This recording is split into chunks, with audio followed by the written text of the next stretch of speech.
The selfie craze is prompting more people to actually go under the knife.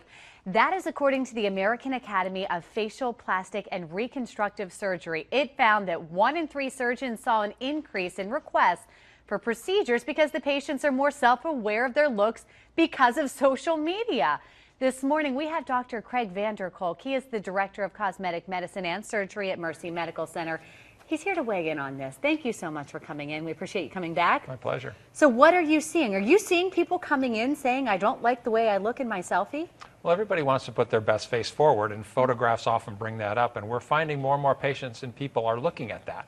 I mean, we all know what it's like being on camera. It changes the way we look at ourselves, and so we want to look better, and people oftentimes look for that. Is that a scary thing, or is that, you think, a good thing, people trying to improve themselves? I think everybody wants to improve themselves, and I think that's pretty natural along the way. And so we're finding a lot of patients want to do less invasive things, but still something to make a little difference. Let's talk about that. What kind of procedures are people coming in for?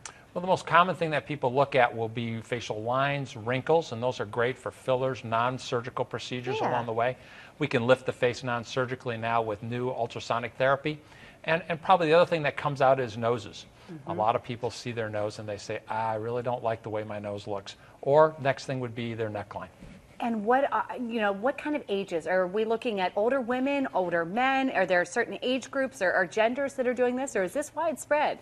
I think it's everybody along the way. Certainly older patients see changes along the way, but younger patients look at it and they say, what could I do to make myself look a little better? And when you're online or out there, you really want to look your best. What kind of results are you seeing from the people who do come in and get some surgeries? Well, you know, surgery is great and it has great outcomes along the way. The non-invasive things are certainly the easiest thing along the way to make a subtle difference, but it can make a big difference on a two-dimensional, because photographs are two-dimensional. We see each other in 3 dimensions, but 2 dimensions, things like non-surgical things can really help out. Let me ask you this, and I'm sure you've seen both sides of this coin. If someone comes in for one surgery, one treatment, does it often snowball into 3 treatments, 5 treatments? We see these stories on the news all the time. How common is that? Well, certainly it's, we oftentimes would think of it as not really a slippery slope, but there are things that would go along the way. And if you can get a good experience with one procedure, then it's not uncommon to look for another one.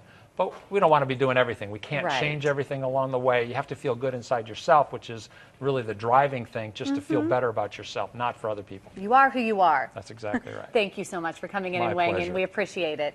Well, for more information, remember, you can always go to our website, foxbaltimore.com/morning.